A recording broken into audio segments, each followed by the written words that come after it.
Bem-vindos e bem-vindas, DRers. Nessa segunda, que nós vamos dar uma apimentada aqui no negócio, entendeu? Mas vamos falar de autoconhecimento também, porque o que tem a ver apimentar o negócio e falar de autoconhecimento? Amor, tem tudo. Às vezes a gente acha que não tem, que é só safadeza mesmo, porque eu já ouvi isso de alguém, mas não, gente. Enquanto a gente não lidar, não se relacionar com a nossa sexualidade de uma forma mais natural, a gente não vai parar de ver um tanto de coisas que estão acontecendo aí. Mas eu quero falar mais com a minha convidada, que vai ajudar a apimentar aqui essa relação que a gente vai continuar discutindo. Cacau Mila, seja bem-vinda, querida. Que delícia, que saudade. Obrigada, Tetê. Eu tinha esquecido como é bom estar com você numa mesa. Ai, é bom, que né? lindo, me deu um negocinho no coração. Obrigada. Ai, que bom. É tão bom. Afago no coração é maravilhoso, né? O olho cheio de lágrimas. A gente tinha que, sei lá, tipo, sabe aqueles negócios do povo? A gente senta e conta histórias, assim, numa fogueira. Temos muitas histórias para contar, inclusive. Sim, inclusive, muito bom você já começar com isso, porque no livro da Clarice Píncola, que é Mulheres que Correm com os Lobos, traz essa importância da contação de história, e também no livro ela fala sobre sexualidade da perspectiva do sagrado, que é o que a gente vai abordar aqui hoje, tendo como viés o Tantra. Muito bom. E aí, você falando desse livro, eu lembrei do conto Pele de Baleia, se não me engano. Acho que era Pele de Baleia mesmo. Qual? Que ela é do mar e aí se relaciona não é de foca? Pele de foca. Isso. Isso. Tá vendo? Nossa, que a pessoa, é um dos meus favoritos. Entendeu? A pessoa, ela sabe tudo. Eu lembro do conto, mas o título eu errei. Mas é Pele de Foca mesmo, porque ela era uma foca, né? Se não me engano. E aí ela se apaixona por esse cara da terra. E esse cara da terra tenta mudá-la. Até que ela vai embora. Né? Sim, é muito, muito bom você já começar com isso, porque nesse livro a Clarice traz mais ou menos a idade que a gente começa a ser domesticada, por volta dos 30, 35 anos, onde nasce aquela descrença, né? Aquela conformação com a situação, e parece que a gente se resignou, mas na verdade a gente está se permitindo ser domesticada, se permitindo caber. E se eu não me engano, nesse conto da foca, da pele de foca, ela vai embora e abandonou o marido e o filho. Uhum. E aí a Clarice, eu gosto muito da maneira como a Clarice escreve, porque ela lembra muito as parábolas de Jesus, eu adorava, eu sempre gostei muito da maneira como ele usa as parábolas para falar sobre as coisas, que ela fala sobre esse abandonar da persona mãe, dessa persona mulher agradadora que tá ali a serviço e deixa de existir para ser mãe e esposa e não existe mais enquanto mulher, para voltar a ser o que era antes daquilo tudo, que na verdade já não é mais o que era. É uma nova coisa que para ela também é novidade, que tem muito a ver com a sexualidade depois da maternidade. Já vamos pegar aí o gancho, né? A pergunta estava lá na frente, mas não tem problema, esse programa é nosso, a gente traz a pergunta na frente, a gente faz, enfim. Sexualidade. Eu tenho uma teoria, Cacau, eu não sei, nós vamos te ouvir agora, de que enquanto a gente não ouvir e não aprender sobre a sexualidade e entender-se, porque cada ser humano é um e cada um tem a sua sexualidade, a gente não vai deixar de ver esse tanto de absurdos aí, de estupros, de abusos, de um monte de coisas, geralmente cometido por homens, né? Como é que tá? Assim, eu já sei que nós não educamos nas nossas casas, né? Falo nós como comunidade. Então, se o menino começa a descobrir ali o pênis, opa, pera. O que você tá fazendo, menino? E a gente já falou aqui na DR de segunda sobre a sexualidade com o doutor Jesus do céu, Rafael. Vou pegar o nome dele direitinho e trago para vocês, porque eu acho que foi o programa anterior a esse. Estou viajando sobre essa descoberta e a importância dessa descoberta para que a gente literalmente passe a agredir os outros a partir das nossas questões ou, de repente, das nossas pulsões? Você está absolutamente certa. É muito importante, antes de tudo, a gente entender que sexualidade não é sexo. Né? Então, a minha sexualidade também não é orientação sexual. O prazer não tem orientação sexual.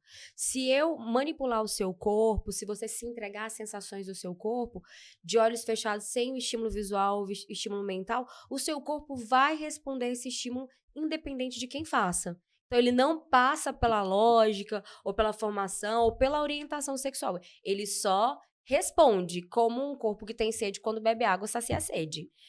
Sexualidade não é orientação sexual, prazer não tem a ver com orientação sexual, e sexualidade é pulsão de vida. Essa, dentro da perspectiva do Tantra, quando a gente olha também para transpessoal, não sei como que é na sua abordagem, a sexualidade é a energia criativa, a energia de ir para a vida, a coragem, ela tá ali também junto com a libido, e a libido não é só sobre sexo, não é só sobre prazer, é o tesão de existir, o tesão de se propor a estar aqui e fazer um novo podcast. Dito isto, quando a criança tá lá naquela tenra infância, o corpo não, ele não é ele não deveria ser sexualizado, porque um corpo não é sobre sexo. Um corpo é sobre existir. Só que a primeira coisa que a gente precisa fazer nessas situações é acolher essa vergonha. Essa vergonha existe, ela é real. Inclusive, quando a Clarice traz a sexualidade, ela traz uma vulva mais ou menos do meu tamanho, toda cabeluda, e com as pernas e os braços, ela sai contando história e dançando na frente das pessoas. Então, quando ela chega, as pessoas riem. Quando a sexualidade ela é saudável, há alegria nela. Mas como esperar que a gente lide com alegria ou com tranquilidade ou com normalidade se eu não receber essa educação? Então, é um processo de estruturação de educação. E quando essa criança é reprimida, aí começam as crenças dessa idade. Então, os motivos que fazem as pessoas terem disfunções sexuais e dessas disfunções terem disfunções mentais e disfunções de comportamento, começa nessa base aí. Ou uma criação castradora, ou uma criação cheia de crenças sobre pecado, ou o que houve dos pais, né? Mulher isso, mulher aquilo, sexo é isso, sexo não é bom. As mulheres crescem com muito menos liberdade do que o homem. Dificilmente você vai ver um menininho, talvez, muito raro, dificilmente via-se um menininho ser reprimido por estar mexendo no pipiu. Ah lá, o menino vai ser pegador. Ah lá, isso mesmo, era incentivado. Já a menininha, fecha as pernas, o que você tá fazendo? Até ontem mesmo eu conversei sobre isso. O que você tá fazendo? Vai fazer isso no quarto? E aí gera a vergonha de estar mexendo em algo que para ela é normal, mas para a mãe ou para o pai não sabe lidar. Então, acolher primeiro o seu constrangimento de entender que mudou de fase e eu não estou preparado para esse momento. Como eu vou lidar? E a gente tem poucas referências de fato, porque uma coisa a gente na teoria. Sim. Na prática é totalmente diferente. Tratar com naturalidade e deixar que seu filho saiba que para você também é novo. Que você nunca foi mãe ou pai de uma criança ou de um pré-adolescente, que você está aprendendo com ele, mas que você está pesquisando, que você ensina, olha, isso é intimidade, a diferença de intimidade, do que pode ser exposto, o que não pode, e é também um momento seu. Essa educação fica mais fácil quando a gente explica para a criança, desde novinho, onde pode ser tocado e por quem pode ser tocado. Quando a gente incentiva essa criança a ter ali o autocuidado, tomar banho sozinho, só quem que pode tocar, e que ele sente em você, nos pais, um lugar seguro. Porque já foi comprovado, existem algumas pesquisas, você deve ter visto, que saiu recentemente, qual é o perfil de criança que os abusadores vão. E é aquelas que estão desassistidas emocionalmente, passando por os pais passando por alguma situação complicada. Enfim. Olha, pausa na nossa transmissão, porque tá rolando um trem aqui, ó. Uma reforma. Mas a gente vai persistir, entendeu? Vamos persistir aqui. Bora. Então, é acolhimento dessa vergonha dos pais e deixar-se vulnerável diante do desconhecido, de deixar claro para o filho que também é um processo de aprendizado para você. E dá para si, através dessa educação, a oportunidade de olhar para o sexo e para a sexualidade de um novo lugar. De um novo olhar. A Brené Brown, que eu adoro, eu acho que eu já vi... Amo Brené Brown. Isso, eu ia falar que eu já vi você escrevendo sobre ela no livro A Coragem de Ser Imperfeito. No último capítulo, ela faz uma oração ali para os filhos, um comprometimento com os filhos, que é desse lugar de vulnerabilidade, né? De deixar que ele saiba que você também não sabe. Porque assim eu vejo que é possível uma revolução na sexualidade de forma sincera e genuína. Quando eu ensino o que eu sei e vou conversando com meu filho, escutando ele, entendendo como tem sido aquilo pra ele e falando pra ele, porque não é só porque não faz isso aqui, não, olha, o seu corpo é sagrado, esse é o momento seu, você tá descobrindo sensações, então o melhor momento é vai pro seu quarto ou tá no banheiro, tenta evitar colocar isso pras pessoas, porque a gente não conhece as outras pessoas, a gente não sabe como foi a educação deles e o que é normal pra gente pode não ser, e pode abrir também precedente pra pessoas que não são boas acharem que pode tocar em você, como você ainda está descobrindo, pode ser que você aceite coisas que não deveria. Então, vamos criar um lugar seguro para você descobrir o seu corpinho? Já é uma abordagem que vai ser menos constrangedora, que vai ser um lugar de afeto e amor, e essa criança vai crescer com uma base de eu posso desbravar o meu corpo, eu posso entender o que eu tô sentindo, e à medida que ele for crescendo, vai descobrindo novas coisas e vai trazendo para você, porque já viu que você não vai reprimir. Pelo contrário, isso vai ser um lugar seguro. Muito bom. Ô Cacau, eu lembro, a gente trabalhou juntas um tempo, tal. Você já gostava de muitas coisas, sempre lia muitas coisas, né? Eu acho que a Cacau, ela tem um visual maravilhoso, não é fácil segurar o visu, né? As pessoas sempre olham de forma preconceituosa. E sempre te achei muito, muito, muito à frente desse tempo, né?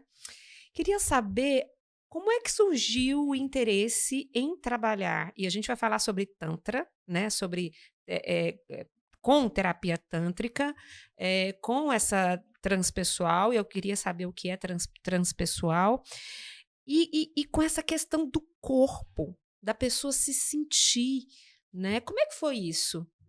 TT, foi quando eu fui demitida. Nossa. Você sabe que a minha licença maternidade acabou. Sei. E acabou também o meu emprego. Sei demais. Mas assim, existe todo um processo que eu não vou entrar nisso, né? Nessa questão. E eu fiquei... Foi um período muito desafiador. E eu fiquei sem emprego. E eu tava trabalhando só com internet. E eu ia nos veículos de comunicação. Teve um veículo que tinha me contratado e depois acabou me enrolando muito, eu com criança pequena. Tinha outro que eu fui fazer, até nesse prédio aqui. Eu cheguei a ser contratada, mas tinha algumas falas muito desafiadoras e era um lugar muito inóspito. Enfim, eu fui testando lugares e era muito desafiador as configurações dos lugares para eu estar tendo uma criança. Porque uma coisa eu topar e participar de um programa de graça, em troca de, né, ser vista, que é o que muita gente faz nos programas de rádio normal, ou sem ter nenhum passarinho para dar água. Outra coisa, eu tenho que pagar uma babá para ficar com meu filho, já que eu morava sozinha. Então, pagar uma babá para ir ficar num lugar onde eu já trabalhava antes ganhando dinheiro, não faz sentido. E aí, eu comecei a ir, eu fui testando, eu bati em muitas portas e levei muitos nãos. Teve gente que me deixou 1 hora esperando para uma entrevista, e isso pautorando com a babá lá em casa. E um dia, eu resolvi que eu tinha cansado e que eu ia tentar por mim mesma. Foi quando eu desisti de ser CLT. E aí, eu fazia fotos, sempre fiz muitas fotos, né? Inclusive, já paguei sempre achei lindo. Já paguei um preço alto por essas fotos. E eu falei, quer saber? Eu vou começar a cobrar pra verem essas fotos. E fiz ensaio sensual. Já fazia fotos, a única coisa que eu fiz foi agora não vai ser mais público, quem quiser vai ter que pagar. E uma amiga minha, Valéria, Eunice, já tinha experienciado o Tantra e falou, amiga, você tem um trabalho muito forte com mulheres. E a gente sabe como que é o patriarcado com relação ao corpo da mulher. E eu tava... No dia que eu tomei essa decisão, eu falei, eu vou fechar muitas portas com essa decisão. Mas essas portas estão abertas? Elas já não estavam abertas. Nessas portas todas. Não estavam abertas. Eu sabia que eu estava ali fechando mesmo, tanto que eu nunca mais voltei em algumas emissoras, inclusive da que eu saí na época. Que você também. Enfim, na época, eu fui pro Tantra sem saber o que era. E eu sempre tive uma ânsia muito grande de ser melhor. Eu me doava demais. Eu percebi que eu tinha umas disfunções de entrar em umas situações que não tava legal, sabe? Não tava equilíbrio. Eu não conseguia entender porque, já que eu tava em terapia, eu tava em um monte de coisa, sempre com muita busca.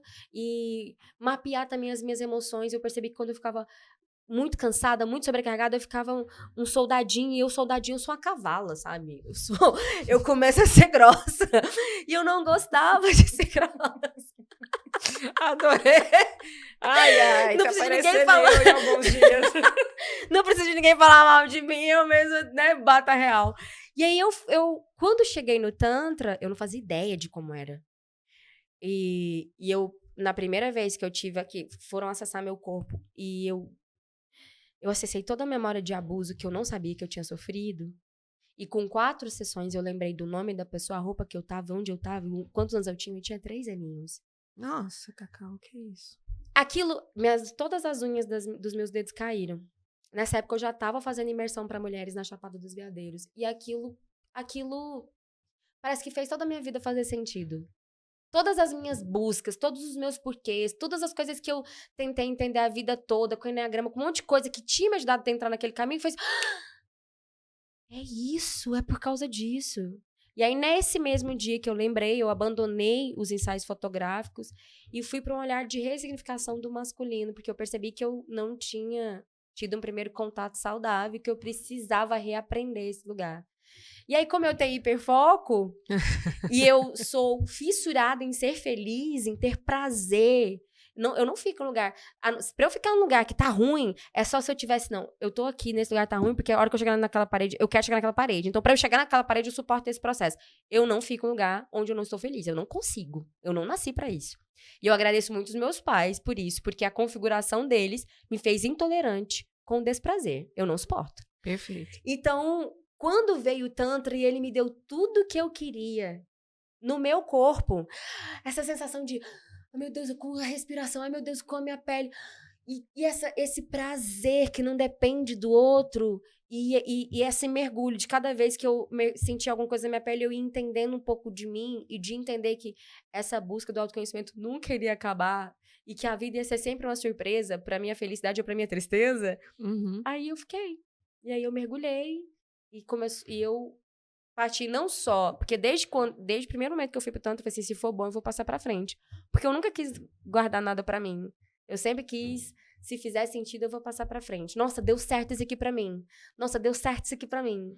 Porque eu vejo que a gente passa por coisas muito parecidas. E foi sempre uma vontade de não passar pelo mundo em branco. Ai, sabe? perfeito. Sei como é. Deixar essa...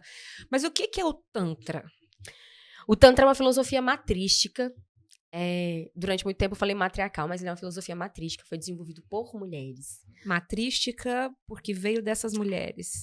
Teve um período que o mundo foi governado por mulheres. Muito lá atrás. Muito, muito, muito. A gente consegue estudar, estuda isso. Eu estudei isso em história, mas não era claro desse jeito como foi na transpessoal, na pós-patriarcado e a nova mentalidade da mulher. A gente passa pela história. Como era? E tem o livro Força e Poder, que eles usaram muito para exemplificar. Falei sobre isso esses dias. O período que as mulheres governaram, lá, acho que é antes dos feudais, eu não consigo trazer aqui agora, em termos históricos de genealogia, ali de datas. Mas como que eles descobriram que eram mulheres? E as estátuas dessa época eram do busto, aqui, da barriga bem avantajada, na região do útero. Grávidas. Do quadril largo. Era muito forte na agricultura. E não teve guerra.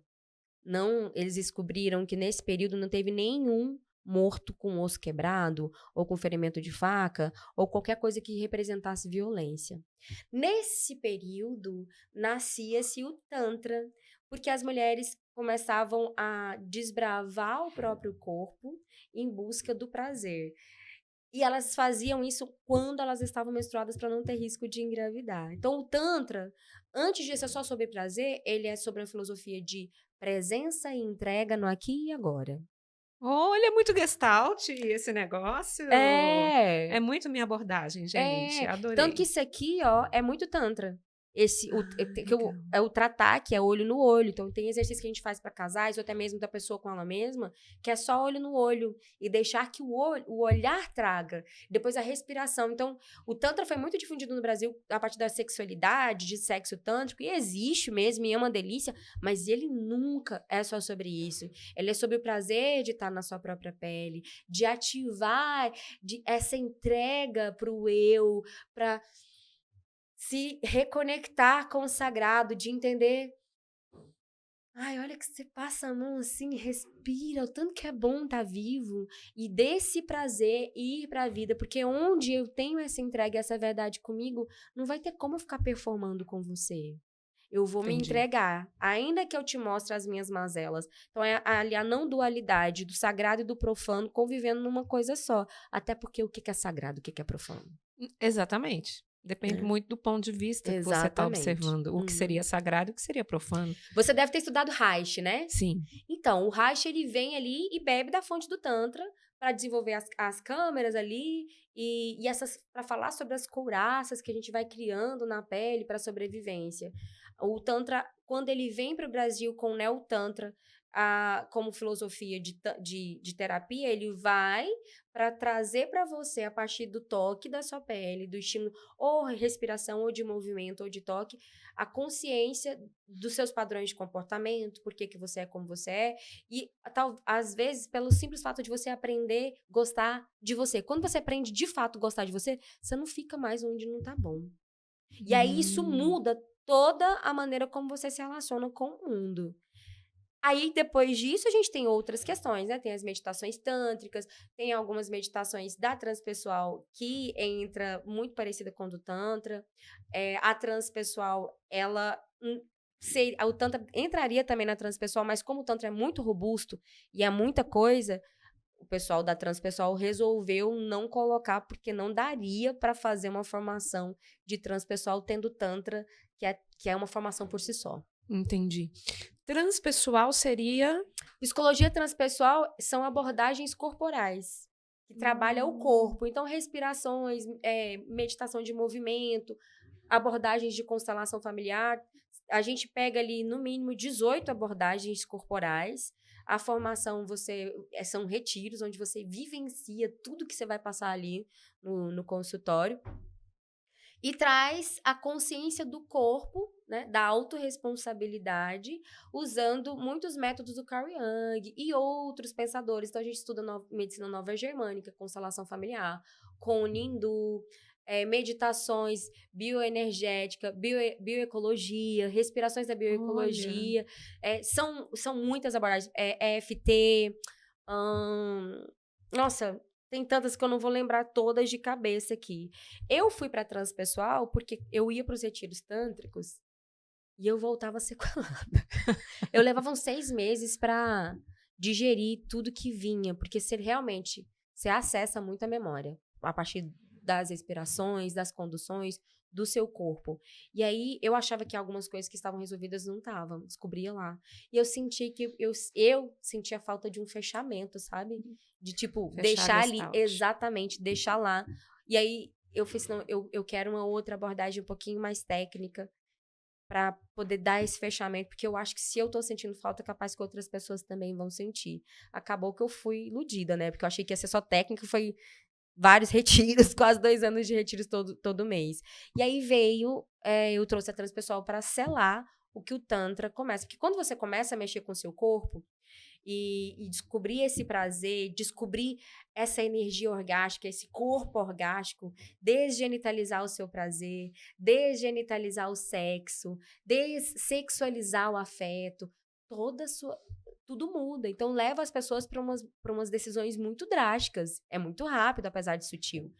E aí, às vezes, você precisa, não, calma, vamos dar uma acalmada aqui com umas respirações, com as meditações, vamos acalmar essa ansiedade com o Koni hindu, vamos olhar aqui, fazer um mapeamento da família, dos padrões comportamentais da sua família, para entender de onde vem isso, se existe alguma lealdade, para então ir continuando com Tantra, para a pessoa não sair simplesmente tomando decisões aleatórias, que pode sim e vai ter resultado, mas pode ser de uma forma mais confortável. Quem te procura hoje? Mais mulheres. Mais mulheres. Muitas mulheres também para ir com parceiro. Ah, e qual é a principal queixa? A gente fala muito isso na clínica, em psicologia. Qual é a queixa, né? Olha, a principal queixa das mulheres que chegam pra mim, a maioria não goza durante a relação sexual e a maioria esmagadora tá em lugares que elas não se sentem felizes. Só que elas chegam pra mim, Tete, é muito interessante isso, em geral achando que o casamento vai acabar porque ela não quer transar. Então ela vai pra salvar o casamento. Eita. Aí lá ela descobre que, na verdade, quem não tá sendo vista é ela. Porque elas começam, assim, a trazer as questões. Eu trago muitas linguagens sexuais também, né? Pra ver se tá havendo essas linguagens. E a verdade é que nós ainda somos muito submissas à ideia de ser escolhida. Aham, E é de verdade. manter um casamento depois que foi escolhida. A verdade é que a concessão, na maioria das vezes, ainda é da mulher. E existe uma ignorância no sentido de como se comunicar e de falar sobre sexo por medo de ofender o parceiro, que na maioria das vezes vê qualquer coisa que fala pra ele assim, olha só, não tá massa, como ofensa pessoal à masculinidade dele. Então elas vêm pra esse lugar de reaprender se habitar com prazer, pra então ir pra vida e pro próprio relacionamento. Aí alguns vêm trazendo o parceiro, de vamos fazer a reconexão aqui? E já vi casamentos que estavam quase perdidos conseguirem se reconectar, porque a maioria tinha parado de se ver.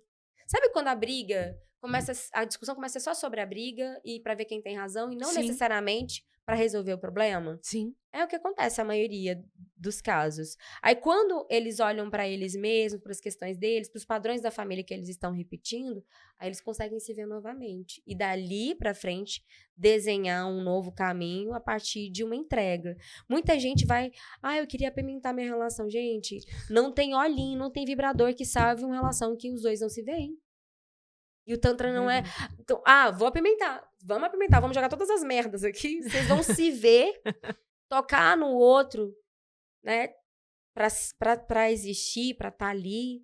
Porque a maioria dos casamentos só há beijo quando é há sexo, só beija de língua quando é pra transar, só tem afeto quando é pra transar. A mulher que tem trauma, e a maioria foi abusada sexualmente, se ela tem alguma trava e não consegue falar, a hora que o cara toca nela, abraça nela, ela já tá pensando, hoje eu vou ter que dar, meu Deus do céu. E aí já entra no Um desespero. sufoco. Exatamente. E o cara acha que é um problema, fica naquela pressão, se eu não tiver em casa, se ele não tiver em casa, vai buscar lá fora. Enfim, o que chega pra mim de mulher que tá transando sem estar com vontade e sentindo dor e desenvolvendo doença, assim, não tá escrito no gibi. Gente, é muito grande, é muito surreal isso. Não é? Quando você fala, né, sobre, eu quero apimentar minha relação, eu acho que essa é uma dúvida, porque a gente se dá uma gugadinha, a gente vai estudar um cadinho, né?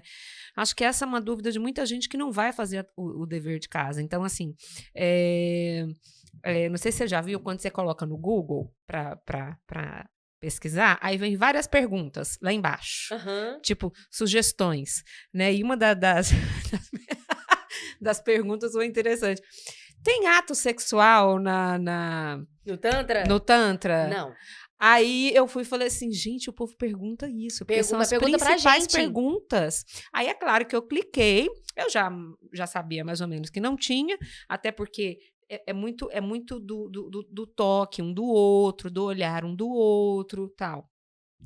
E aí o povo realmente faz essas perguntas. Então, quando eu comecei, como eu estava vindo com um ensaio fotográfico, foi muito desafiador desvincular, sabe? Entendi. Então, a maioria chegava pra mim era homens.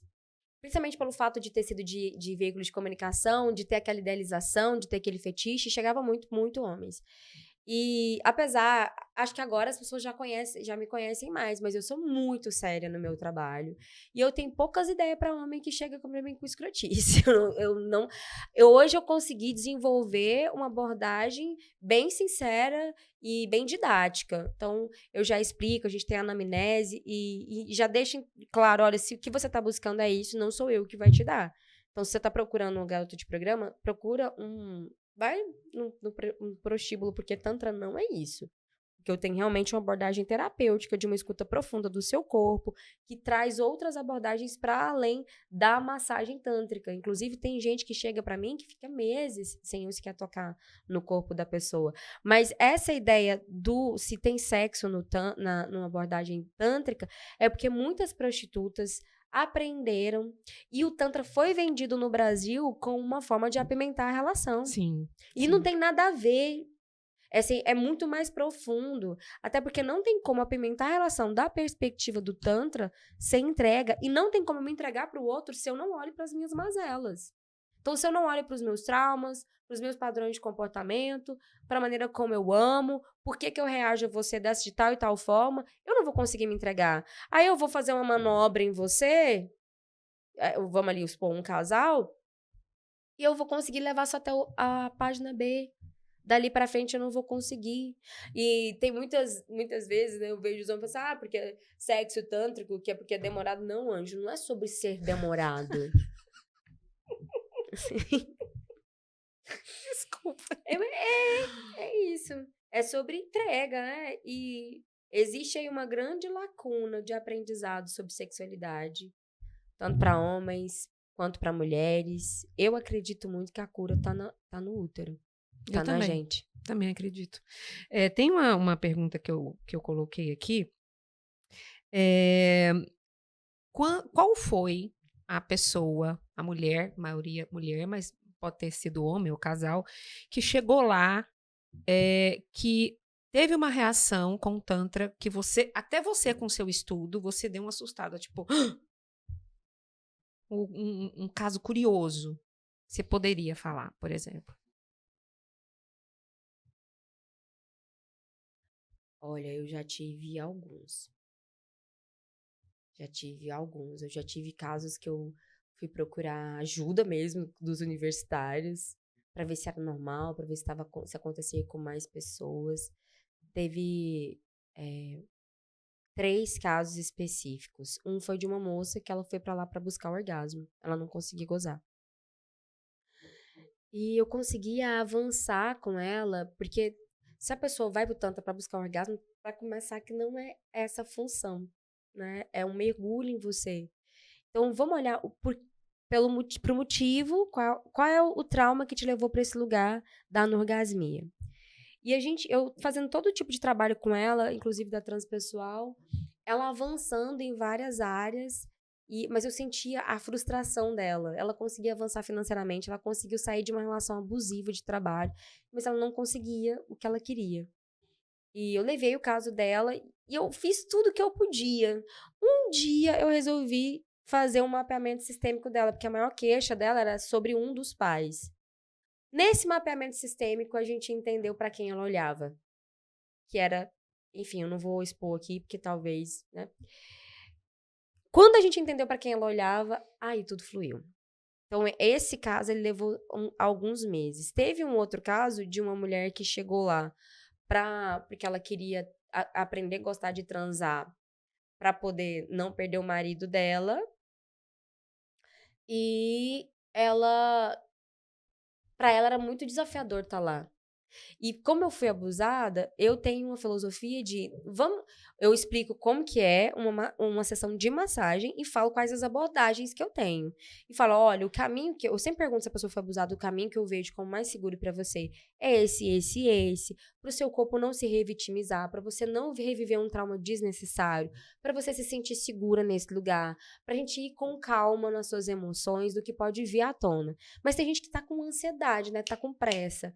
Então, o caso dessa mulher, ela foi especificamente para isso, a gente descobriu qual era a questão dela, e quando chegou na questão dela, que era uma questão com o pai, ela não queria olhar. Então, esse para mim foi um caso muito desafiador enquanto profissional, porque é respeitar o que o outro tá pronto para ver. Né? De ir até onde o outro tá pronto para ver. Enquanto na análise a gente escuta, né, o psicólogo escuta para que o outro vá se dando conta do que a gente já tá vendo, no tanto a gente vai conduzindo para que ele sinta. E o corpo tem pressa. Então, se o corpo tem pressa, ele vai querer e para a vida. Então, às vezes a pessoa tá ali numa situação de abuso e eu preciso fazer com que o corpo dela mostre, mas ela não quer tomar as decisões. Quando chega nesses pontos, muitas param, muitas dão uma pausa e volta daqui uns meses numa situação bem pior do que estava. Esses foram os casos mais tensos. Teve um caso que eu achei interessante, foi que o cara achava que mandava muito bem e numa sessão tântrica de casal, ele descobriu na sessão que ele não fazia ela nunca tinha gozado com ele. Nossa. Ele ficou com ciúme, fez ela devolver o dinheiro. 6 meses depois, ela me procurou falando que ela tinha descoberto que ele estava traindo ela com outra, inclusive, nessa época. E aí, ela tinha terminado e queria voltar pro Tantra, porque ela queria continuar o processo de autodescoberta dela. Cada pessoa que chega, eu aprendo um pouco sobre o meu próprio caminho e sobre como essa energia vai reverberando no corpo do outro, como que essa pessoa vai sentindo esse lugar, porque cada terapeuta tem uma abordagem. A minha abordagem é de acordo com a minha história, com o que faz sentido pra mim. Então tem gente que vai quando a pessoa chega com muitas dúvidas pra mim, porque isso, eu vejo que ela tá insegura, eu falo assim, olha, faz o seguinte, me acompanha durante um tempo, que aí se você sentir segurança, você vem. Aqui essa não é uma abordagem para você se arriscar, para você ir sem estar se sentindo seguro. Porque você precisa sentir segurança em quem está ali tocando em você. Porque Sim. A gente vai abordar em traumas, vai ter algum momento que você vai ficar desnudo, ou de lingerie, ou o que seja, mas você vai entrar num lugar de intimidade, de vulnerabilidade. Isso pode trazer lembranças muito fortes que vão desconcertar você e fazer você rever toda a sua vida e vai mexer com você. Então, você precisa se sentir seguro. Eu não tenho medo de faltar dinheiro. Então, eu não tenho medo de falar, se você não se sente seguro comigo, não faça sessão comigo, espera. Se sinta seguro primeiro. Teve algumas abordagens de eu estar acompanhando um rapaz há muito tempo e ele com muitas travas para ir e eu forçar, falar pra ele, vamos fazer tal coisa ao ar livre, pra você ter contato com a natureza, uma experiência de outro lugar de prazer do que você tá sentindo. Num lugar, eu levei ele num vinhedo. E ele com muito medo de ir, porque ele era muito resistente à mudança, então se deslocar pra outra cidade, fazer isso, falei assim, olha, se não fizer sentido, eu devolvo o seu dinheiro pra você. 1 mês de sessão. De graça você tem comigo. Ou eu te devolvo, ou você vai ter 1 mês de sessão de graça comigo. Vamos testar, vamos colocar seu corpo nesse lugar. Óbvio que fez muito sentido e óbvio que foi divisor de águas na vida dele. Eu não tenho medo de faltar dinheiro, porque eu também não tenho medo de aprender. Então, Boa. Se a pessoa chega pra mim e tem alguma coisa que eu falo assim, nossa, isso aqui é muito, eu tenho que buscar ajuda. Então, às vezes eu vou falar assim, olha, daqui pra frente, seria ideal você buscar um psicanalista, ou um psiquiatra, ou eu acredito em constelação, uma constelação, uma abordagem, a gente precisa de um outro suporte aqui, além do tanto da transpessoal, para que você consiga olhar para algumas questões. Eu não tenho medo também de abrir para outros profissionais, eu tenho algumas profissionais com quem eu tenho... Tem a TT agora, que ela vai indicar, agora, entendeu? Exatamente. Então pronto. É bem isso mesmo. Não, mas é isso mesmo. Mas, a gente já tem que caminhar para o fim. Vocês acreditam nisso? Voou. Mas é o seguinte, Cacau, você é uma pessoa que convive com o TDAH, né? Inclusive, a gente estava conversando esses dias, e aí conversamos sobre essa sinalização que aconteceu na infância e agora você está muito focada em ficar bem, enfim. É uma condição e que, veja bem, você treinou e que hoje você trabalha com foco. Você tem que estar focado para fazer o trabalho que você faz. E eu quero saber se você recebe pessoas que têm o mesmo transtorno que você, e cada TDAH é um.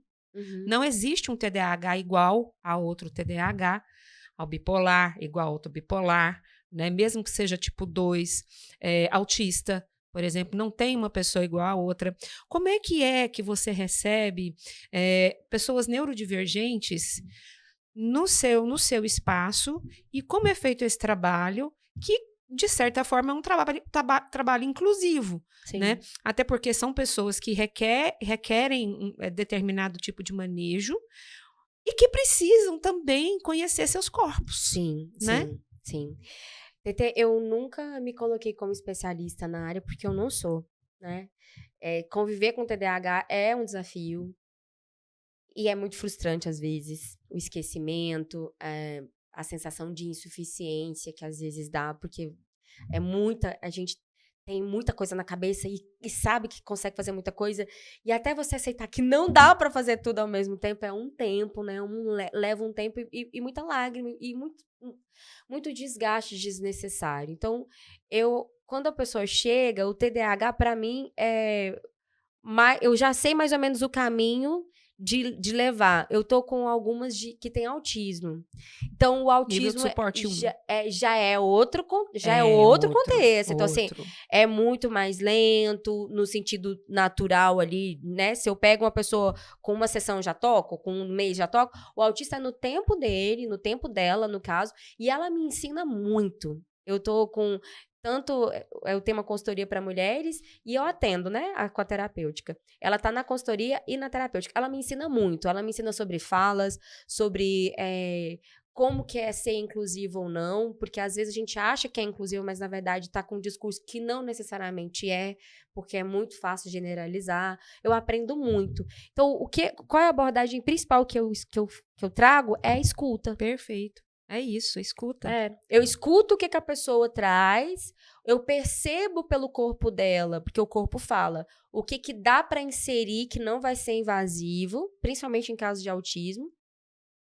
E a partir dessa abertura, eu vou estudando os comportamentos e vou sugerindo dentro do Tantra, levando em conta também essas neurodivergências, os presentes, né, que vêm junto com elas, para usar esses presentes a favor dessa pessoa no desbravar do próprio corpo. Então, nossa, tocar é muito. Então, o que a gente pode trabalhar? A gente pode trabalhar o cheiro? Vamos trabalhar a exposição ao sol? Vamos trabalhar aos pouquinhos? Não, tocar no meu corpo eu não consigo, mas fazer um carinho na minha mão eu consigo, eu mesma. Então, primeiro trabalhando nessa autonomia dela para depois ela ir para outro lugar.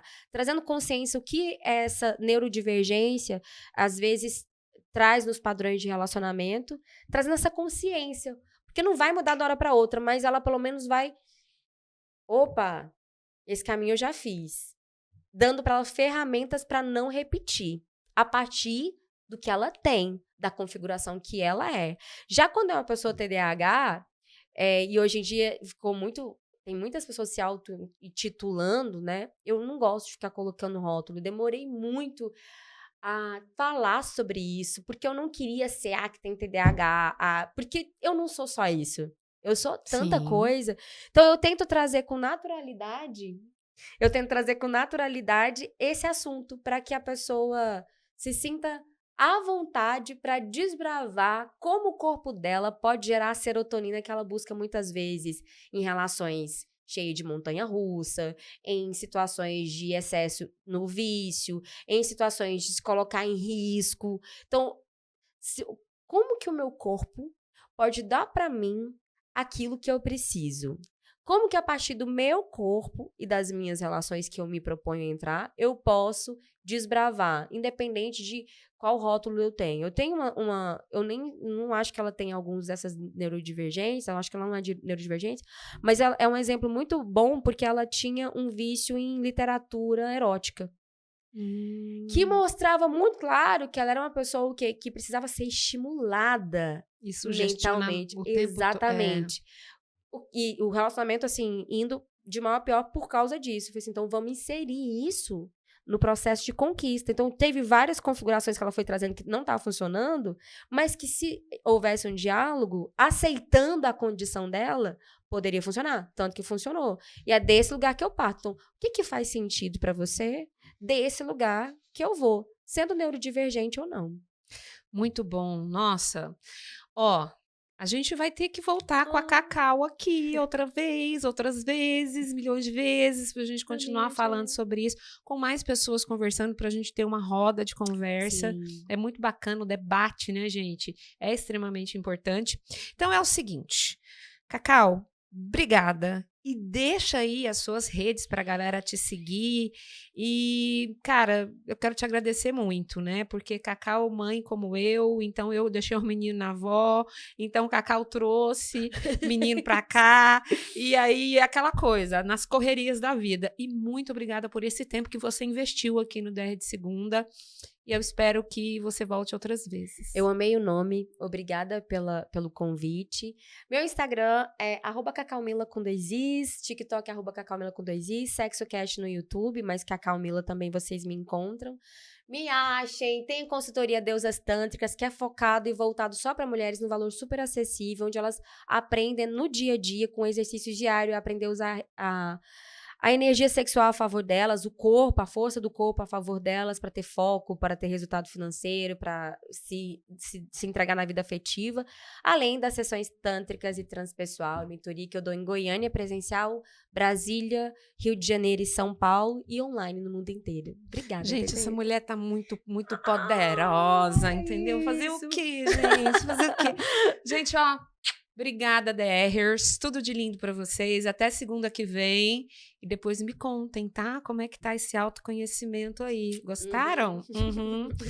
Muito lindo. Obrigada, Thiago, nosso menino querido amigo que tá ali nos organizando, nos gravando. Tchau.